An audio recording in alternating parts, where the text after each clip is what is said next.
Olá, pessoal. Agora eu vou falar um pouco sobre a questão das mutações gênicas, né?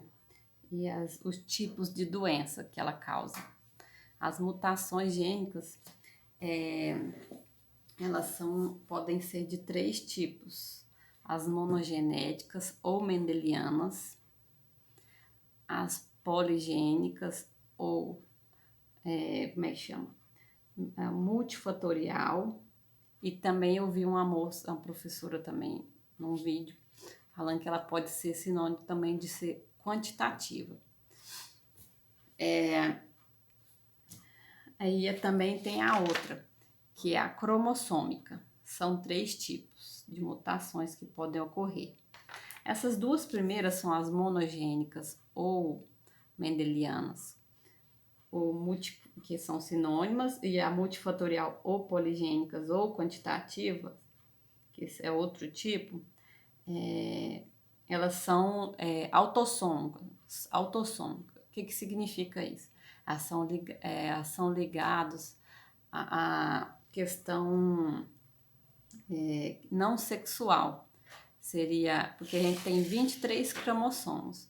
22 são autossômicos e um par, né, 23 pares, e um par é sexual, né, que é ligado aos gametas ou germinativo, quando a gente fala. E essa cromossômica, ela é uma alteração no cromossomo referente ou à mudança de estrutura ou ao número, né? A estrutura, ela tem algum defeito ou ela tem a mais ou a menos, né? No caso da síndrome de Down, né? Que tem um cromossomo a mais, e tem uns que é o do Klein-Turner, Kleinfeld, que é X0, acho que é de Kleinfeld, né? E tem o de Turner, tem o triplo X, né? E aí, o que diferencia uma da outra?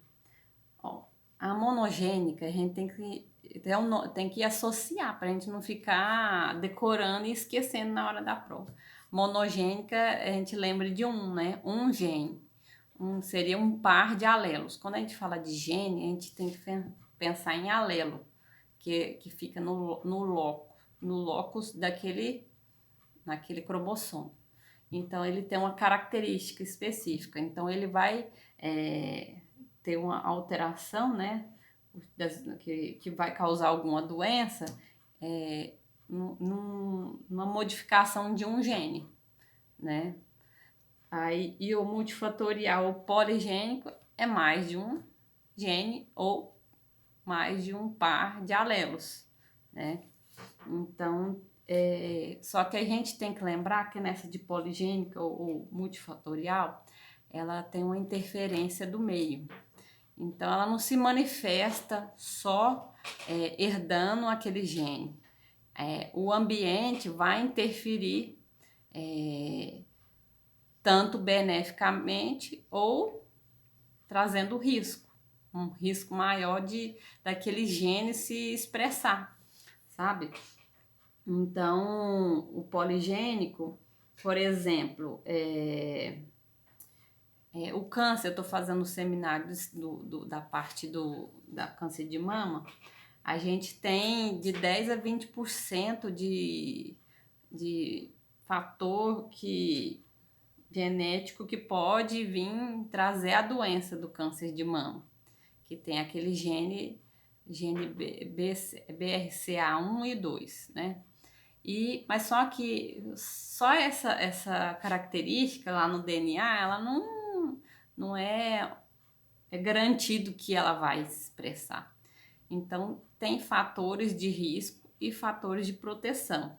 Os fatores de risco seria a obesidade, seria o calor, radiação, excesso de radiação, pode ser alimentos que têm amianto, aqueles substâncias que saem do plástico, pode ser, o que mais? Falta de atividade física, alimentos não saudáveis, não nutritivos, né? Que atrapalham o metabolismo, né? Que não abastece, não nutre e não fornece energia para a atividade metabólica. E os fatores de proteção seriam uma alimentação saudável, usar protetor solar, não andar em sol, se expor ao sol, calor de forma intensa e assim vai. Ou alimentos, praticar exercício físico, né? Não ser sedentário, né? Sempre se estimular de alguma forma que faça o organismo trabalhar melhor, né? Não sobrecarregar o organismo. Então, seria os fatores ambientais. Então, a gente tem que pensar numa balança, que a gente usa o fator genético mais a interferência do meio. O fator genético influencia? Pode influenciar, tem um peso menor, mas a parte ambiental que pode proteger, né, equilibrar a balança ou fazer com que ela aumente o risco, ou seja, suba a probabilidade daquela genética ruim, defeituosa, doente, que pode se expressar, aumente, né? Que a probabilidade é uma possibilidade, não é uma coisa que vai acontecer, que seria uma certeza, né? Então, a cromossômica é outro tipo de doença que pode se expressar, que ela é modificada por uma alteração cromossômica. A gente vê pelo número ou a estrutura dela, que foi modificada de alguma forma, né? Que a gente não sabe exatamente, assim, ela tem algumas doenças bem comum, né? Que é a síndrome de Down, Klinefelter, Turner, tem várias outras lá que eu não estou me recordando agora. Então a gente tem que entender, e essa cromossômica ela tem origem gamética, porque uma é mais parte por ser autossômica, é mais ligada como diz, a gente pode herdar. Peraí, vamos lá. Aqui, ó, a mendeliana, que é ligada àquela primeira lá, a mendeliana monogenética, ela é hereditária. A gente tem que lembrar que ela é hereditária, ou seja, passa de pai para filho. E a cromossômica, ela é de origem dos gametas, então ela vem de um defeito lá no gameta já. Ele já aconteceu lá na meiose o problema. E aqui ela se expressou naquela pessoa. E ela não é herdada. Pode vir defeito, mas o defeito é no gameta, tá bom? No caso aqui, eu vou encerrar por aqui para falar outro tema no próximo vídeo. Até mais!